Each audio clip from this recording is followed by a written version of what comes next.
Hello दोस्तों, कैसे हैं आप सभी लोग। दोस्तों, यूपीएससी ने ईपीएफओ 2025 के लिए ऑनलाइन फॉर्म चालू कर दिए हैं।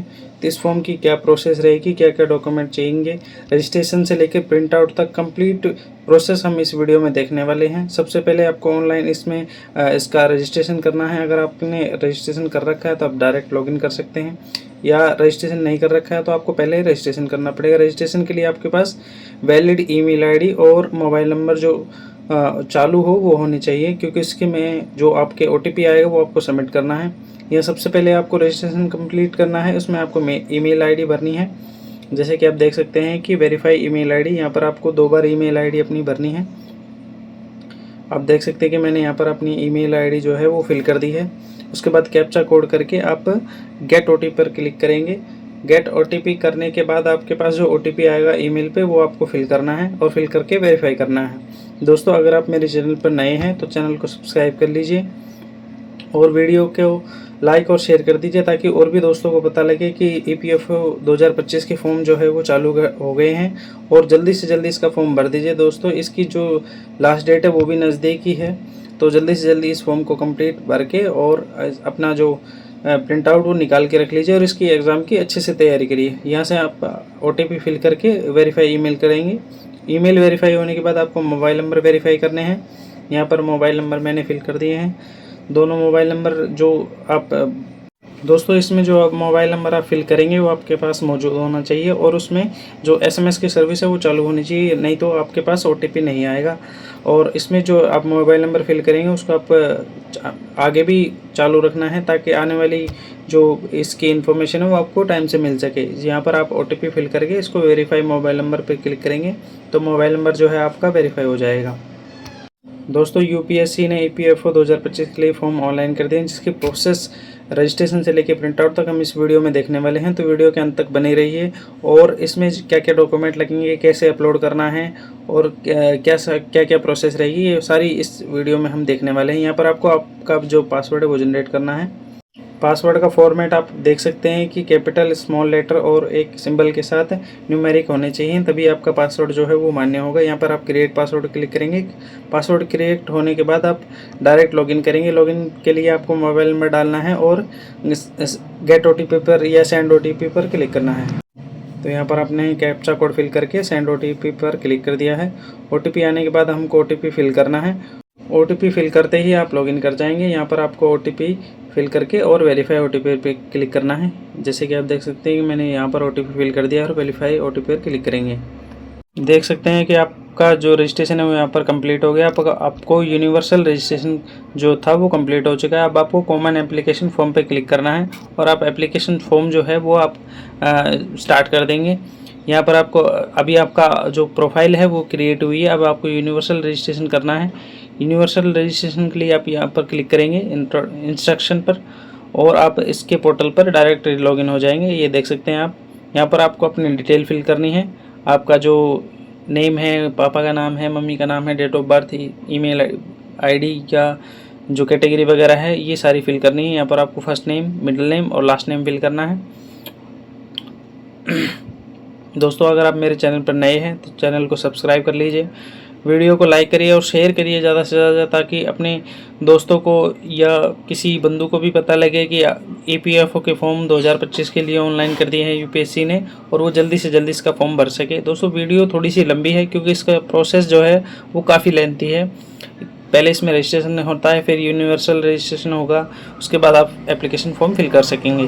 तो यहाँ पर आपको अपनी पर्सनल डिटेल फिल करनी है, जेंडर, डेट ऑफ बर्थ और उसके बाद आपका पिताजी का नाम, उसके बाद आपका माताजी का नाम और आपका जो गार्डियंस है, अगर माताजी पिताजी नहीं है तो गार्डियंस का नाम यहाँ पर आपको फिल करना है। यहाँ पर आप देख सकते हैं कि मैंने जो सारी डिटेल है वो एज इट इज़, आपको ये जो सारी डिटेल है वो एज इट इज़ 10th की मार्कशीट के अकॉर्डिंग फिल करनी है।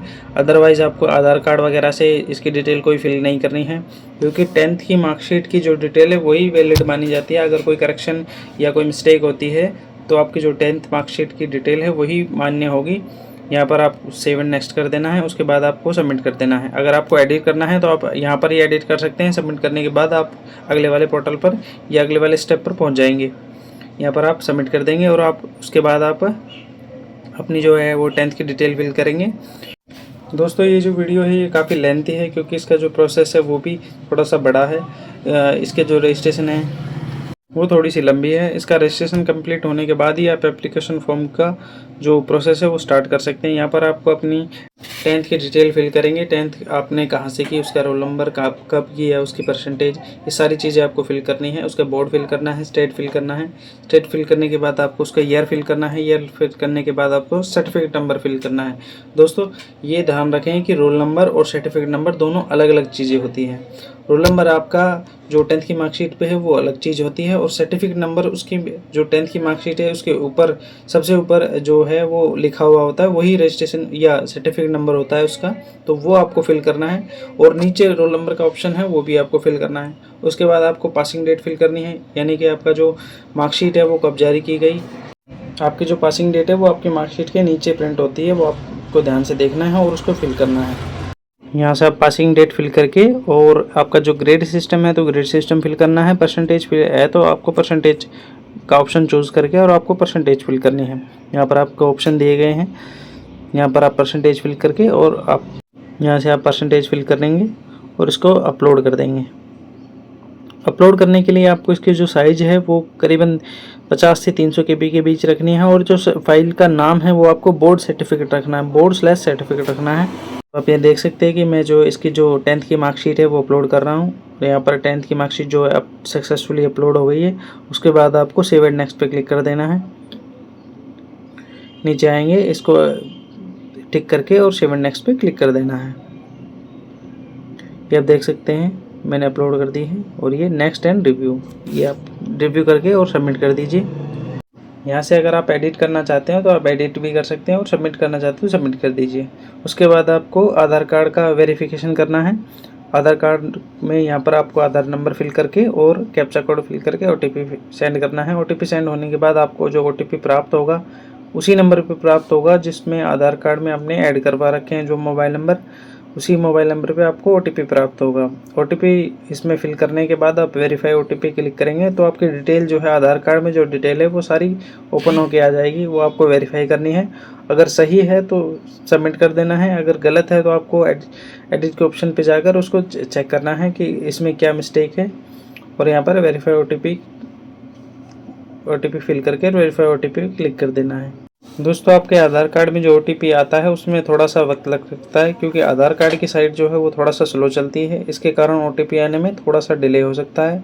तो आप थोड़ा सा इंतज़ार करिए और OTP आते ही OTP इसमें फिल करके और वेरीफाई OTP क्लिक कर दीजिए। दोस्तों अगर आप मेरे चैनल पर नए हैं तो चैनल को सब्सक्राइब करिए, वीडियो को लाइक करिए और ज़्यादा से ज़्यादा शेयर करिए अपने दोस्तों के पास, ताकि वो भी अपना UPSC EPFO का फॉर्म जल्दी से जल्दी फिल कर सकें। दोस्तों UPSC EPFO 2025 के लिए वैकेंसी जारी कर दी गई है, और इसका जो प्रोसेस है वो थोड़ा सा लंबा है, तो इस वीडियो में आपको अंत तक बने रहना है ताकि रजिस्ट्रेशन से लेकर प्रिंट आउट तक की प्रोसेस आपको पता लग सके, और आप फॉर्म भरते टाइम कोई ऐसी मिस्टेक ना करें जो आपको नहीं करनी चाहिए, और अच्छे से फॉर्म को फिल कर सकें। एक एक डिटेल आपको चेक करनी है, और जो इसमें रिव्यू का ऑप्शन है, आप जो भी डिटेल फिल करेंगे उसको पहले आपको रिव्यू मिलेगा, उसके बाद आप सबमिट कर सकते हैं। अगर आपको कुछ एडिट करना है तो आप एडिट भी कर सकते हैं। यहाँ से OTP को वेरीफाई करके आप यहाँ पर अपनी आधार डिटेल देख सकते हैं। आधार डिटेल आपको यहाँ पर शो हो जाएगी। यहाँ पर आपको अगर सही है तो नेक्स्ट एंड रिव्यू करके और सबमिट कर देना है। यहाँ से आप सबमिट करने के बाद यहाँ से इसको ओके करके और नेक्स्ट जो उसका स्टेप है उस पर पहुँच जाएंगे। नेक्स्ट स्टेप पे आपको प्रीव्यू यूनिवर्सल, जो आपका यूनिवर्सल रजिस्ट्रेशन हुआ है उसको आपको प्रीव्यू करना है। अगर उसमें कोई दिक्कत है तो आप एडिट कर सकते हैं, वरना लॉक एंड सबमिट कर सकते हैं। तो यहाँ पर आपको एडिट करना है तो एडिट करिए, वरना आप लॉक एंड सबमिट पे करके और इसको सबमिट कर सकते हैं। ये आपने रिव्यू कर लिया है, और यहाँ पर आप देख सकते हैं कि सारी डिटेल पहले से जो इसमें आपने फिल की थी वो यहाँ पर शो हो जाएगी। आपका नाम वगैरह, मोबाइल नंबर वगैरह और आपके 10th की डिटेल, ये सारी यहाँ पर शो हो जाएगी। यहाँ पर आपको लॉक एंड सबमिट करना है, उसके बाद प्रोसीड कर देना है। प्रोसीड करने के बाद आप देखेंगे कि यहाँ पर जो इसका यूनिवर्सल रजिस्ट्रेशन नंबर आपको प्राप्त हो जाएगा। ये आपको स्क्रीनशॉट ले लेना है या उसकी फ़ोटो खींच लेनी है भविष्य के लिए, और इसको आपको ओके करके और एप्लीकेशन फॉर्म पे आप इसको लॉगिन कर लेंगे। यहाँ से आप इसको ओके करेंगे। ओके करने के बाद आप देख सकते हैं कि ऊपर एग्जामिनेशन का जो ऑप्शन है उस पर आपको क्लिक करना है। ये चीज़ आपको चाहिए होंगी। दोस्तों अगर आप मेरे चैनल पर नए हैं तो चैनल को सब्सक्राइब करिए और वीडियो को ज़्यादा से ज़्यादा शेयर करिए, ताकि और भी दोस्तों को पता लगे कि यूपीएससी ईपीओ ने ईपीएफओ के फॉर्म चालू हो चुके हैं और वो जल्दी से जल्दी इसका फॉर्म भर सकें। दोस्तों चैनल को सब्सक्राइब करने के बाद बेल आइकन को ज़रूर दबा लीजिएगा, क्योंकि आने वाली ऐसी ही नई वीडियो की नोटिफिकेशन आपको जल्दी से जल्दी इसके द्वारा प्राप्त हो जाएगी। यहाँ पर आपको प्रोसीड एप्लीकेशन पर क्लिक करना है। यहाँ से आप देख सकते हैं कि आपको यहाँ पर पर्सनल डिटेल फिल करनी है कि आपको कौन सी लैंग्वेज आती है, कौन से स्टेट से हैं, कौन से अगर आप मैरिड हैं तो मैरिड करिए, वरना मैरिड करिए। यहाँ से आपको कैटेगरी फिल करनी है। अगर आप ओबीसी से हैं, ईडब्ल्यूएस से हैं, एससी से हैं और जनरल से हैं तो वो कैटेगरी आपको फिल करनी है। कैटेगरी फिल करने के बाद अगर आप ईडब्ल्यूएस, ओबीसी, एससी, एसटी से हैं तो आपको उसका रजिस्ट्रेशन सर्टिफिकेट नंबर आपको फिल करना होगा और उसके बाद आपको एड्रेस फिल करना होगा। एड्रेस में आपको स्टेट, डिस्ट्रिक्ट, विलेज और उसका जो अगर टाउन है तो टाउन भरिए, वरना उसका पोस्ट ऑफिस भर दीजिए और उसके बाद आपको पिन कोड फिल करना है। यहाँ से आप देख सकते हैं कि मैंने इसकी जो एड्रेस डिटेल है वो फिल कर दी है। यहाँ से आप इसको नेक्स्ट करेंगे। अगर आपके पास कोई अल्टरनेटिव डिटेल है, एड्रेस है, मोबाइल नंबर है तो आप फिल करिए, वरना मत करिए। यहाँ से आप उसको सबमिट कर सकते हैं। सबमिट करने के बाद आप ओके करेंगे और ओके करने के बाद आप इसकी जो पर्सनल डिटेल पे है वो आप लॉगिन कर जाएंगे। यहाँ से आपको बताना है कि आपके माता पिता जिंदा हैं या उनकी जो है वो डेथ हो चुकी है। आपकी एनुअल इनकम क्या है वो आपको यहाँ पर फिल करनी है और आपका जो पिताजी का ऑक्यूपेशन है वो आपको फिल करना है। उसके बाद वो कौन से स्टेट से बिलोंग करते हैं वो आपको फिल करना है।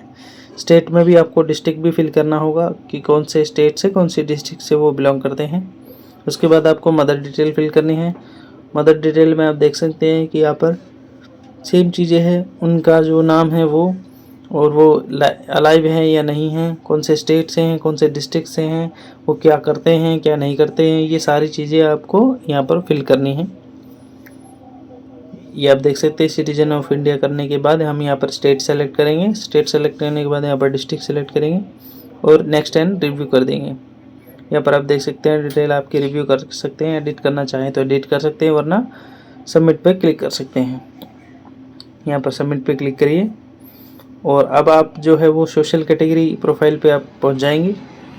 यहाँ से ओके करने के बाद आप जो है नेक्स्ट कैटेगरी पर पहुँच जाएंगे। यहाँ पर आपको अपनी कैटेगरी सेलेक्ट करनी है। कैटेगरी सेलेक्ट करने के बाद आपको उसका कैटेगरी सर्टिफिकेट नंबर फिल करना है, इशूइंग अथॉरिटी बतानी है और इशूइंग अथॉरिटी का एड्रेस बताना है। डेट ऑफ इशू का जो आपका सर्टिफिकेट है वो कौन सी डेट को इशू हुआ वो सारी डिटेल आपको यहाँ पर फिल करनी पड़ेगी।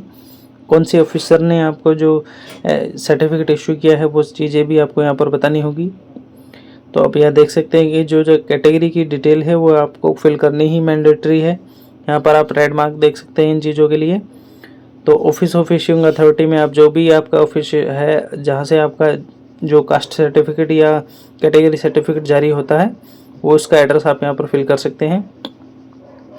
यहाँ पर उसका डेजिग्नेशन करना है कि कौन से पद पर जो आपके सर्टिफिकेट जारी करने वाला जो ऑफिसर है वो कौन से पद पर होता है, वो आपको यहाँ पर उसका डेजिग्नेशन सेलेक्ट करना है। उसके बाद आपको स्टेट सेलेक्ट करना है। स्टेट सेलेक्ट करने के बाद आपको इसकी डेट सेलेक्ट करनी है, इशू डेट सेलेक्ट करनी है। जिस भी डेट को आपका सर्टिफिकेट इशू है वो आपको यहाँ पर इसकी डेट सेलेक्ट करनी है। उसके बाद आपको address of issuing authority select करके और आपको जो सर्टिफिकेट है वो आपको यहाँ पर अपलोड करना होगा। यहाँ पर आप एड्रेस फिल करने के बाद आपको यहाँ पर नेम ऑफ कास्ट बताना है कि आपके सर्टिफिकेट में कौन सी कास्ट का मेंशन है और वो कौन से क्रमांक पर है। आप क्रमांक देखने के लिए साइड में जो लिख दिया गया है click here to see list, यहाँ पर आपको लिस्ट देख सकते हैं। साइड में जो लिंक है वहाँ से आपको मैं लिस्ट दिखा देता हूँ कि कौन कौन सी जो आपकी कैटेगरी में क्रमांक है वो आप देख सकते हैं। एसटी कैटेगरी में है तो यहाँ पर आप देख सकते हैं कि कौन से क्रमांक पर आपका जो कास्ट सर्टिफिकेट वो बना हुआ है। जैसे इसमें देख सकते हैं कि आप जो मेरा कास्ट सर्टिफिकेट है या इसमें सारी डिटेल दी गई है, स्टेट वाइज डिटेल दी गई है। अब जो भी आप कैटेगरी से स्टेट से बिलोंग करते हैं वो सारी आप यहाँ पर देख सकते हैं। उसके बाद आप अपनी जो कैटेगरी क्रमांक है या उसका जो नंबर है वो आप वहाँ पर फिल कर सकते हैं। तो ये आपको ध्यान में रखना है। आप इसको डाउनलोड करना चाहें तो डाउनलोड भी कर सकते हैं। अगर आपको कहीं और ज़रूरत पड़े तो आप इसको सेव करके रख लीजिए। क्योंकि ये अच्छी चीज़ है और आगे काम आने वाली चीज़ है। तो दोस्तों अभी यहाँ पर आपको जो है वो आपका नंबर देखना है, और नंबर देखने के बाद आपको यहाँ पर उसको फिल करना है। फिल करने के बाद आपको सेव एंड नेक्स्ट पे क्लिक कर देना है। तो यहाँ से जो भी मेरा जो क्रमांक है वो मैं देख लेता हूँ और उसके बाद इसको फिल कर देता हूँ। दोस्तों इसका जो प्रोसेस है वो थोड़ा सा लंबा है, तो वीडियो के अंत तक बने रहिए और जानकारी को ज़्यादा से ज़्यादा शेयर करिए, ताकि और भी दोस्तों को पता लगे कि इसमें जो डिटेल है वो कैसे फिल करनी है, इसको फॉर्म को कैसे फिल करना है, क्या क्या इसमें डॉक्यूमेंट फिल होंगे, क्या क्या डॉक्यूमेंट अपलोड होंगे, कैसे अपलोड होंगे, क्या क्या उनका नाम रहेगा। तो यहाँ से आपको कास्ट सर्टिफिकेट इसका नाम रखना है। आप यहाँ पर देख सकते हैं कास्ट अंडरस्कोर सर्टिफिकेट, जो आपकी PDF है उसका ये नाम आपको रखना है। उसके बाद आपको इसको अपलोड कर देना है। अपलोड की जो साइज़ है वो आपको पता ही है, वो साइज़ आपको यहाँ पर 50 से 300 KB के बीच रखनी है। यहाँ पर आप देख सकते हैं कि यहाँ पर जो PDF है मैंने पहले से जनरेट करके रख रखी है, और उसका साइज़ जो है मैंने पहले से ही सेट करके रख रखा है। तो ये सारी चीज़ें आपको पहले से ही सेट कर लेनी है, और उसका नाम है आप यहाँ पर चेंज कर सकते हैं डायरेक्ट अपलोड करेंगे तब। तो यहाँ से हम इसको सेलेक्ट करके और ओपन करेंगे और इसको अपलोड कर देंगे। ये हमने इसको सिलेक्ट कर लिया है, और यहाँ पर आप इसको अपलोड कैटेगरी सर्टिफिकेट पे क्लिक करके इसको अपलोड कर देंगे। अपलोड करने के बाद आपको दोस्तों यहाँ पर क्लिक करके और इसको नेक्स्ट एंड रिव्यू करना है। रिव्यू करने के बाद आप देख सकते हैं कि जो डिटेल है आपने फिल की थी वो यहाँ पर आपको शो हो जाएगी, और सबमिट कर देना है। उसके बाद आपको डिसेबिलिटी प्रोफाइल पे जाना है। यहाँ पर आपको बताना है कि आप PWD से जो कैटेगरी से बिलोंग करते हैं या नहीं करते हैं। उसके बाद आपको नो कर देना है, या अगर हाँ तो यस कर दीजिए और नेक्स्ट एंड रिव्यू पे क्लिक करिए। क्लिक करने के बाद आप जो है एड्रेस सेट के पोर्टल पे पहुंच जाएंगे, यानी कि आपको एड्रेस की डिटेल जो है वो फिल करनी है। उसके स्टेप पे आप पहुंच जाएंगे। यहाँ पर आपको कॉरेस्पॉन्डेंस एड्रेस फिल करना है, जो कि माई एड्रेस यानी कि स्टूडेंट का कॉरेस्पॉन्डेंस एड्रेस फिल करना है। उसके बाद मदर फादर ये आपको फिल करने हैं। यहाँ पर आपका हाउस नंबर फिल करना है, state, district, village, pin code, post office, ये सारी चीज़ें आपको फिल करनी होगी। तो जो एड्रेस है आपका आधार कार्ड के अकॉर्डिंग आपको फिल करना है। जो आपके आधार कार्ड में एड्रेस है वही आपको फिल करना है, क्योंकि जब आप एग्ज़ाम देने जाएंगे तो आधार कार्ड का जो वेरिफिकेशन होगा वहाँ पर जो जांच होगी उसी के अकॉर्डिंग आपका एड्रेस जांच किया जाएगा। तो आप जो आधार कार्ड में आपका एड्रेस है वही सेम आप एड्रेस यहाँ पर फिल करिए। आप देख सकते हैं कि मैंने यहाँ स्टेट सेलेक्ट कर लिया। उसके बाद आप डिस्ट्रिक्ट सेलेक्ट करेंगे। डिस्ट्रिक्ट सेलेक्ट करने के बाद आप यहाँ पर उसका जो टाउन है या सिटी है वो यहाँ पर आप फिल कर देंगे। उसके बाद पिन कोड और पोस्ट ऑफिस आपको फिल करना है। अगर आपका परमानेंट एड्रेस और कॉरेस्पॉन्डेंस एड्रेस सेम है तो आप यस करिए, वरना आप अलग अलग है तो अलग अलग कर दीजिए। यहाँ पर आप देख सकते हैं अगर यस करने के बाद हम यहाँ पर आपका अगर फादर मदर की डिटेल सेम है तो आप यस कर दीजिए और उसको नेक्स्ट कर दीजिए। अलग है तो आप नो करके आप उसको फिल कर सकते हैं। यहाँ पर आपकी एड्रेस डिटेल आ गई है। यहाँ पर आप उसको एडिट करना चाहते हैं तो एडिट कर सकते हैं, और सबमिट करना चाहते हैं तो सबमिट कर सकते हैं। यहाँ पर हम इसको सबमिट कर देंगे। ये आपकी जो डिटेल है वो आधार कार्ड के अकॉर्डिंग ही होनी चाहिए। आपकी जो एड्रेस है और पिताजी का माताजी का एड्रेस है अगर सेम है तो यस यस करके तीनों को सेम रख सकते हैं, वरना अगर अलग अलग है, आप कहीं और रहते हैं, आपके पिताजी माताजी कहीं और रहती हैं, तो आप उसको चेंज करना चाहते हैं तो चेंज भी कर सकते हैं एडिट करके। तो हमने यहाँ पर डिटेल चेक कर लिया। अब इसको आप सबमिट करेंगे। सबमिट करने के बाद यहाँ पर यस करके आप नेक्स्ट हो जाएंगे। दोस्तों अगर आप मेरे चैनल पर नए हैं तो चैनल को सब्सक्राइब कर लीजिए, और वीडियो को ज़्यादा से ज़्यादा शेयर और लाइक करिए, और बेल आइकन को दबा लीजिए ताकि आने वाली ऐसी ही नई वीडियो की नोटिफिकेशन आपको जल्दी से जल्दी प्राप्त हो। अब यहाँ पर आप एजुकेशन डिटेल फिल करेंगे। सबसे पहले आपको 12th की डिटेल फिल करनी है। 12th की डिटेल में आपको यहाँ पर उसकी जो लेवल है वो फिल करना है, उसके जो पासिंग स्टेट है वो फिल करना है। उसके बाद आपको बोर्ड सेलेक्ट करना है। बोर्ड सेलेक्ट करने के बाद आपको उसका जो नाम है वो फिल करना है। अगर आप कोई इंस्टीट्यूट से हैं तो इंस्टीट्यूट का नाम फिल करना है, स्कूल से थे तो स्कूल का नाम फिल करना है, गवर्नमेंट प्राइवेट जो भी आप स्कूल से बिलोंग करते हैं उसका यहाँ पर आपको नाम फिल करना है। नाम फिल करने के बाद आपको सब्जेक्ट फिल करने हैं कि आपने कौन कौन से सब्जेक्ट 12th में जो स्टडी किए थे। आप ये देख सकते हैं कि मैंने इसकी जो डिटेल है वो फिल कर दी है। फिल करने के बाद इसको आपको रोल नंबर फिल करना है, सर्टिफिकेट पासिंग डेट फिल करनी है। पासिंग डेट फिल करने के बाद आपको ग्रेड सिस्टम या परसेंटेज सिस्टम फिल करना है और उसकी परसेंटेज फिल करनी है। दोस्तों अगर आप जो ओपन से आपने अगर 10th या 12th की है तो जो ओपन से यूनिवर्सिटी होती है वो आपको यूनिवर्सिटी का नाम यहाँ पर आपको फिल करना होगा। जैसे अगर आप राजस्थान से हैं तो वर्धमान ओपन यूनिवर्सिटी से अगर आपने 10th 12th की है तो वो कर सकते हैं। इग्नू से की है तो आप वो कर सकते हैं, या दिल्ली बोर्ड से की है तो आप दिल्ली बोर्ड यहाँ पर आपको फिल करना पड़ेगा। उसके बाद आप रोल नंबर फिल करिए। रोल नंबर फिल करने के बाद आपको पासिंग डेट फिल करनी है। पासिंग डेट का जो मैंने आपको बता ही दिया है कि आपका जो सर्टिफिकेट होता है या मार्कशीट होती है उसके नीचे आपके पासिंग डेट जो है वो प्रिंट की हुई होती है। उसके बाद आपको यहाँ पर परसेंटेज सिस्टम सेलेक्ट करना है और उसके परसेंटेज फिल करके यहाँ पर उसको ऐड कर देना है। उसके बाद आपको ग्रेजुएशन की डिटेल फिल करनी है। सेम वही प्रोसेस है, आपने कौन सी यूनिवर्सिटी से ग्रेजुएशन की, कौन सा स्टेट था, इसमें भी आपको रोल नंबर, सर्टिफिकेट नंबर, ये सारी चीज़ें फिल करनी पड़ेगी।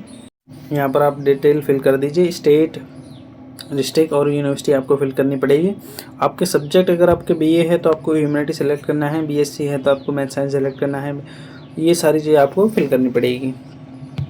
दोस्तों फॉर्म का जो प्रोसेस है वो थोड़ा सा लंबा है, इसलिए वीडियो थोड़ी सी लंबी हो गई है। यहाँ पर आपको अंत तक बने रहना है ताकि वीडियो में कोई भी डिटेल मिस ना कर पाओ, और वीडियो को अच्छे से देखना है ताकि फॉर्म आप अच्छे से फिल कर सको।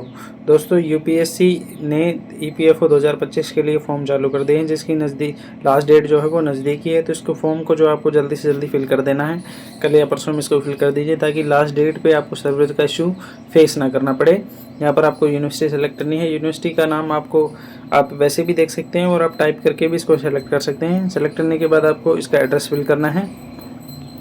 आपको सेलेक्ट करने के बाद यहाँ पर ग्रेजुएशन डिग्री फिल करनी है, यानी कि उसका जो ग्रेजुएशन नाम है वो क्या था। यहाँ पर आपको बीए सेलेक्ट करना है। उसके बाद आपको सब्जेक्ट भरने हैं, जो भी आपने बीए में ह्यूमैनिटी में जो भी आपको सब्जेक्ट चूज़ किया था आपने, वो आपको यहाँ पर फिल करने पड़ेंगे।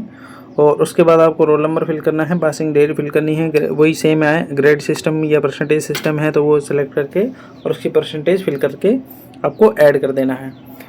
ऐड करने के बाद आपको प्रीव्यू एंड नेक्स्ट करना है। प्रीव्यू नेक्स्ट करने के बाद आप वहाँ पर देख सकते हैं कि आपने क्या क्या डिटेल फिल करी है और सबमिट कर देना है। सबमिट करने के बाद आप देखेंगे कि आपको यहाँ पर जो एम्प्लॉयमेंट एक्सपीरियंस डिटेल फिल करनी है। अगर आपके पास एक्सपीरियंस है तो यस करिए, वरना नो कर दीजिए और नेक्स्ट पे क्लिक कर दीजिए। यहाँ पर आपको नेक्स्ट कर देना है। नेक्स्ट करने के बाद आप एम्प्लॉयमेंट डिटेल पे भी यस या नो करके इसको नेक्स्ट कर देंगे।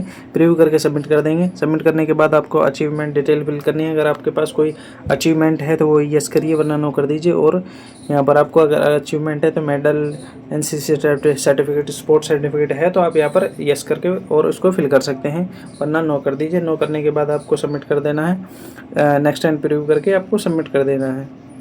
यहाँ पर आप नो करके और नेक्स्ट एंड प्रीव्यू करके सबमिट कर देंगे। सबमिट करने के बाद आपको यूपीएससी, आपने अगर प्रीवियस में कोई एग्ज़ाम दिए हैं तो आपको यहाँ पर फिल करने होंगे। आपने जो भी प्रीवियस में पहले कोई यूपीएससी का एग्ज़ाम दिया है, ईपीएफओ, यूपीएससी, सीएसई या कोई भी सीडीए या एनडीए एग्ज़ाम दिया है तो आप यहाँ पर फिल कर सकते हैं। और अगर आपने कोई एग्ज़ाम में आप डिबार हो गए हैं तो आपको यहाँ पर डिटेल फिल करनी होगी। यहाँ पर आपको यस करके उसके रोल नंबर और ईयर फिल करके उसको ऐड कर देना है। और एक से अधिक है तो आपको वापस से एक और उसमें डिटेल फिल करके उसको ऐड कर देना है और नेक्स्ट करेंगे। पर आपको नेक्स्ट एंड प्रीव्यू करके उसको सबमिट कर देना है। ये आप देख सकते हैं कि यहाँ पर 2 एग्ज़ाम जो है मैंने फिल कर दिए हैं। उसके बाद नेक्स्ट एंड प्रीव्यू करके यहाँ पर सबमिट कर देंगे। यहाँ पर आपको फ़ोटो अपलोड करनी है। फ़ोटो का साइज़ है दोस्तों आपको 20 से 200 KB के बीच रखना है। और फेस की फ़ोटो कैप्चर करके आपको ऐड करनी पड़ेगी, यानी कि आपका जो फेस है वो प्रॉपर शो होना चाहिए और आपके शोल्डर हैं उससे थोड़ा सा ऊपर आपको कैप्चर करके इसको फिल करनी होगी। आप ये देख सकते हैं कि यहाँ पर इसके जो वो दिए गए हैं एग्जाम्पल, वो आप देख कर इसको फिल कर सकते हैं। यहाँ पर आपने फ़ोटो जो है वो सेलेक्ट करके सबमिट कर दी है। यहाँ पर आपकी जो प्रोफाइल है वो कंप्लीट हो चुकी है और यहाँ पर आपको शो हो रही है। अगर आप इसको प्रिंट आउट लेना चाहते हैं तो प्रिंट आउट ले सकते हैं। यहाँ पर अब आपको अप्लाई करना है फॉर्म के लिए। आप यहाँ देख सकते हैं ये सारी डिटेल आपको व्यू करनी है। व्यू करने के बाद ही आप सबमिट कर सकते हैं। यहाँ पर आपको व्यू करके और लो common application form, profile and proceed करना है। तो सबसे पहले आपको इनको व्यू करना है। जितनी भी डिटेल आपने भरी है व्यू करने के बाद इसको ये ऑटोमेटिकली लॉक हो जाएगी। उससे पहले आपका जो ये लो कॉमन एप्लीकेशन प्रोफाइल है ये आपको शो नहीं करेगा। तो ये आपको जो सारी डिटेल जो है व्यू करने के बाद ही आप सबमिट कर सकते हैं, यानी कि लॉक कर सकते हैं। और एप्लीकेशन आपका जो एप्लीकेशन फॉर्म है वो तभी सबमिट हो सकता है जब ये सारी डिटेल आपको व्यू करनी पड़ेगी। व्यू करने के बाद ही आपका जो ये ऑप्शन है लॉक कॉमन एप्लीकेशन फॉर्म, ये सबमिट हो पाएगा। तो आप ये बिल्कुल विशेष ध्यान रखिए कि अगर आपके पास ये समस्या आ रही है तो इन सब को पहले व्यू करना है। ये आप देख सकते हैं मैंने यहाँ पर 3 को व्यू कर लिया है।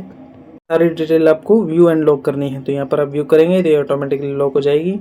ये क्लोज कर दीजिए, व्यू करिए, क्लोज कर दीजिए, व्यू करिए, क्लोज कर दीजिए। तो ये सारी डिटेल आपको स्टेप बाय स्टेप और क्रम वाइज इसको व्यू करना है। व्यू करने के बाद ही आप इसको सबमिट कर सकते हैं। तो ये देख सकते हैं कि आप यहाँ पर व्यू करिए, सबमिट कर दीजिए, व्यू करिए, क्लोज कर दीजिए, व्यू करिए, क्लोज कर दीजिए। तो ये डिटेल जो है आपको ऐसे ही व्यू करके और क्लोज करनी है, तभी आप इसको लॉक एंड सबमिट कर सकते हैं। दोस्तों अगर आप मेरे चैनल पर नए हैं तो चैनल को सब्सक्राइब कर दीजिए, वीडियो को ज़्यादा से ज़्यादा शेयर और लाइक करिए और बेल आइकन को दबा लीजिए ताकि आने वाली नई वीडियो की नोटिफिकेशन आपको जल्दी से जल्दी प्राप्त हो जाए और आप उसको जल्दी से जल्दी फॉर्म को फिल कर सकें।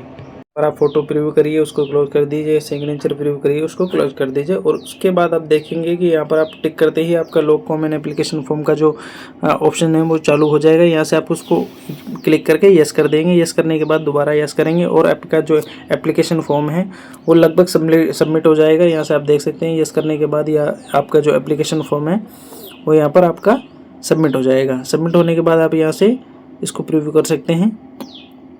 प्रीव्यू करने के बाद आप यहाँ से देखेंगे कि यहाँ से आपको इसमें जो एक और डिटेल फिल करनी है। अगर आप एक्स सर्विसमैन हैं तो आपको एक्स सर्विसमैन वगैरह की ये डिटेल आपको फिल करनी है। और मार्कशीट अपलोड करनी है आपको कौन सी, जो कि आपकी बैचलर की जो मार्कशीट है वो आपको अपलोड करनी है। यहाँ से आपको डेजिग्नेशन सेलेक्ट करना है कि कौन से पद के लिए आप आवेदन करना चाहते हैं। अगर आप एक्स सर्विसमैन हैं तो यस करिए, वरना नो कर दीजिए। यहाँ से आपको एनफोर्समेंट ऑफिसर सेलेक्ट करना है या assistant provident fund commissioner select करना है। ये सेलेक्ट करके आप यहाँ पर आगे डिटेल फिल करेंगे। डिटेल में एक्स सर्विसमैन यस या नो कर दीजिए।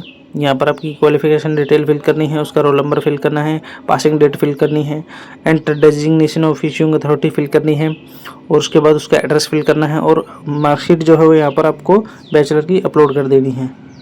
जो फॉर्म है वो असिस्टेंट प्रोविडेंट फंड कमिश्नर और एनफोर्समेंट ऑफिसर, अकाउंट ऑफिसर, यानी कि ईपीएफ के जो ये सारे पद हैं इसके लिए फॉर्म ये शुरू कर दिया है यूपीएससी ने। तो इसका जो फॉर्म है आप जल्दी से जल्दी फिल कर दीजिए।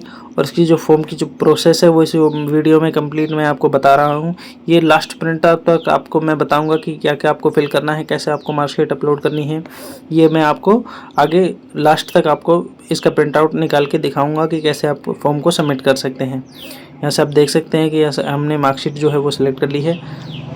यहाँ से आपको उसकी पासिंग डेट फिल करनी है। पासिंग डेट फिल करने के बाद यहाँ से आपको डेजिग्नेशन अथॉरिटी फिल करना है, यानी कि जो आपकी यूनिवर्सिटी है वो जारी करती है तो यूनिवर्सिटी का नाम लिखना है। और अगर कोई बोर्ड जारी करता है तो बोर्ड का नाम लिखना है। उसका जो एड्रेस है वो भी आपको फिल करना पड़ेगा कि यूनिवर्सिटी का जो एड्रेस है वो आपका कहाँ पर है या बोर्ड का एड्रेस जो है वो आपका कहाँ पर है। और उसके बाद आपको एड्रेस जो है वो आपकी बैचलर की जो मार्कशीट है वो आप यहाँ पर अपलोड को सिलेक्ट करेंगे। अपलोड करने के बाद आप सेव एंड नेक्स्ट पर क्लिक करेंगे तो आपको यहाँ पर फॉर्म जो है वो सबमिट हो जाएगा। आप यहाँ देख सकते हैं, यहाँ पर आप देख सकते हैं इसकी जो बैचलर की मार्कशीट है हमने सेलेक्ट कर ली है। और यहाँ से आप इसका जो नाम है वो दोस्तों ध्यान रखिए, सर्टिफिकेट अपलोड करते टाइम इसका जो नाम है वो आपको एज इट इज़ जैसा इन्होंने बताया है वही नाम रखना है। जैसे कास्ट सर्टिफिकेट का कास्ट सर्टिफिकेट नाम रखना है, बैचलर सर्टिफिकेट का बैचलर सर्टिफिकेट नाम रखना है। तो ये सारी चीज़ें आपको ध्यान में रखनी है। और उसके बाद आपको अगर आपके पास डिग्री और सर्टिफिकेट दोनों अलग अलग हैं तो आप अलग अलग अपलोड करिए, और आपके पास डिग्री और सर्टिफिकेट दोनों सेम है तो आप सेम अपलोड करिए। यहाँ से आप अपलोड करके और नेक्स्ट एंड रिव्यू करेंगे और सबमिट कर देंगे। ये हमने बैचलर की मार्कशीट अपलोड कर दी है। अपलोड करने के बाद नेक्स्ट एंड रिव्यू करेंगे। रिव्यू करने के बाद आपकी जो मार्कशीट है वो अपलोड हो जाएगी। दोस्तों ये जो साइट है आपको थोड़ा सा वेट करना पड़ेगा क्योंकि ये साइट जो है बहुत ही लंबा प्रोसेस हो जाता है, इसलिए स्लो चलने लग जाती है। लगभग आधे घंटे का प्रोसेस होता है एक फॉर्म के कंप्लीट होने में। तो आप यहाँ देख सकते हैं मार्कशीट जो है वो अपलोड हो रही है और आप अपनी मार्कशीट या सर्टिफिकेट दोनों यहाँ पर अपलोड कर सकते हैं। अपलोड करने के बाद आपको नेक्स्ट एंड रिव्यू पे क्लिक करना है। नेक्स्ट एंड रिव्यू पे क्लिक करने के बाद आप रिव्यू करके उसका फॉर्म को जो है वो सबमिट कर देंगे। सबमिट करने के बाद उसका जो प्रिंट आउट है आप PDF में भी सेव कर सकते हैं या प्रिंट आउट भी ले सकते हैं। वो दोनों ऑप्शन आपके पास अवेलेबल है, जो आप चाहें वो कर सकते हैं। तो दोस्तों वीडियो को पूरा देखिए और वीडियो को ज़्यादा से ज़्यादा शेयर करिए, लाइक करिए और बेल आइकन को दबा दीजिए। और आप चैनल पर नए हैं तो चैनल को सब्सक्राइब कर दीजिए ताकि वीडियो की आने वाली नोटिफिकेशन जल्दी से जल्दी प्राप्त हो जाए आपको। ऐसी ही नई वीडियो के लिए मेरे चैनल को सब्सक्राइब करिए और वीडियो को ज़्यादा से ज़्यादा शेयर कर दीजिए दोस्तों। यहाँ पर आप देख सकते हैं कि मार्कशीट जो है वो अपलोड हो गई है, उसका सर्टिफिकेट हमने अपलोड कर दिया है। उसके बाद आप नेक्स्ट एंड रिव्यू पर क्लिक करेंगे तो आपका प्रीव्यू हो जाएगा। ये आप देख सकते हैं टोटल फॉर्म जो है वो यहाँ पर आप नेक्स्ट एंड सबमिट कर देंगे।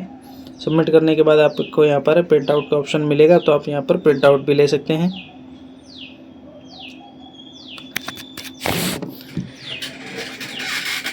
यहाँ पर आपको एग्जामिनेशन सेंटर सेलेक्ट करना है, जहाँ पर भी आप एग्ज़ाम देना चाहते हैं, और नेक्स्ट एंड रिव्यू पे क्लिक कर देना है। यहाँ पर मैंने जयपुर सेलेक्ट कर दिया है और सबमिट पे क्लिक कर दिया है। सबमिट पे क्लिक करने के बाद आपको जो डिक्लेरेशन है वो क्लिक करनी है। उसके बाद आपका फॉर्म का जो प्रीव्यू है वो आ जाएगा। उसके बाद आप नीचे देखेंगे तो प्रिंट आउट का ऑप्शन है और प्रिंट आउट आप निकाल सकते हैं। यहाँ पर देखिए प्रिंट आउट का ऑप्शन है, यहाँ पर आप प्रिंट करेंगे और यहाँ पर PDF जो है वो आप सेव कर लेंगे। ये प्रिंट आउट भी निकाल सकते हैं। तो वीडियो को अंत तक देखिए दोस्तों और वीडियो को ज़्यादा से ज़्यादा शेयर करिए और चैनल को सब्सक्राइब करिए, बेल आइकन को दबाइए ताकि आने वाली नई वीडियो की नोटिफिकेशन आपको जल्दी से जल्दी प्राप्त हो। थैंक यू दोस्तों।